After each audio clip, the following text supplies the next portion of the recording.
بغيت غنسول شي وحدين عايشين في هاد اوروبا ما على بالهمش بالقانون، واخا ضرب تما تيمبو في اوروبا راه ما كتعرفوش القانون ديال اوروبا.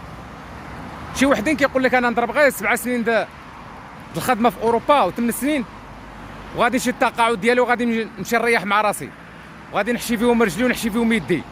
راه بزاف الناس كيهضروا بهاد القضيه ديال، ولكن العشيور ديالي شتي اوروبا وما ضربتيش هي العائله 15 سنه ديال ستريس، 15 سنه ديال العذاب، 15 سنه ديال الدخول بالليل والخروج بالليل وديفيني العشيور ديالي.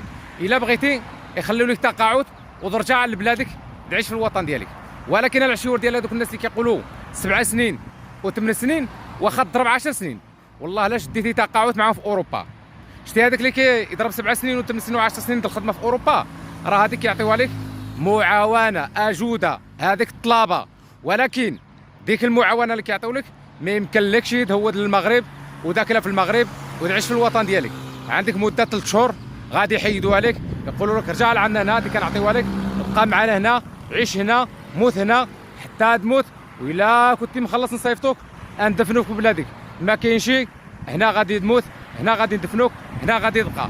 هاد الناس هادو اللي كيقول لك اودي انا حاشي رجلي فيهم وكنتخلص ب 7000 درهم و8000 درهم. انا بغيت غنسولكم هاد الناس اللي كيقولوا عايشين ب 6000 درهم و7000 درهم ديال الاجوده في اوروبا كيفاش دايرين لا وعايشين بها؟ داخلت عليكم بالله والنبي رسول الله كتقولوا لنا الناس في المغرب 4000 درهم و5000 درهم ما كتكفيهمش، وهاد الناس هادو في اوروبا 7000 درهم و8000 درهم وكافياهم. وكيفاش كيديروا لا وكتشوفوا اوروبا الاسعار فين وصلت؟